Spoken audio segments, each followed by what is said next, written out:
मी मौलाना शाहरुख अजीज खान, मी प्रभाग क्रमांक 22 ड मध्ये इच्छुक आहे आणि आज मला फॉर्म भरायचं होतं कारण की माझ्याकडे आज वेळ अजून आहे नाही, कारण की माझ्यासारखा सामान्य कार्यकर्ता जर फॉर्म भरायला आलं तर अनेक हरकती त्यामध्ये येतील, ते क्लिअर करायला मला वेळ लागतं. आज मी इथं आलो होतो 11 वाजता. मला वाटलं मी 11 वाजता आलं की माझा पहिला नंबर लागेल आणि मी फॉर्म भरून आपला सगळं कार्यक्रम करून आपल्या दुसरी तयारीला लागल. पण मी जेव्हा इथं आलो, इथं बघितलं तर विचित्र प्रकरण चालू होता. इथं बॅरिकेड लावले होते, भक्कम प्रमाणे पोलीस अधिकारी इथं होते.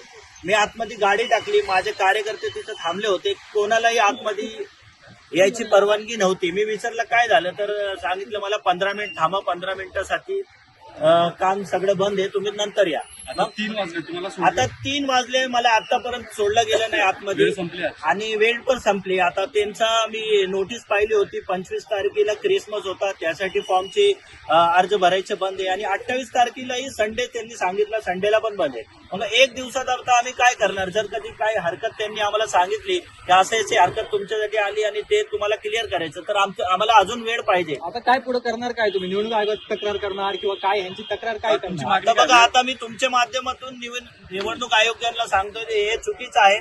तुम्हाला एकतर वेळ वाढवून द्या, नाहीतर आम्हाला आता रात्रीपर्यंत तुम्ही फॉर्म भरायची वेळ द्या. पोलिसांनी काय अडवणूक केली, काय सांगत होते, कोण आलं? पोलीस काहीच सांगत नव्हते, ते फक्त सांगत होते आतमध्ये काही काम चालू आहे, गेट बंद आहे, बॅरिकेड लावलेले. आता आमच्यासारखे सामान्य कार्यकर्ते इथं आले तर काहीच ते स्पष्ट सांगत नाही.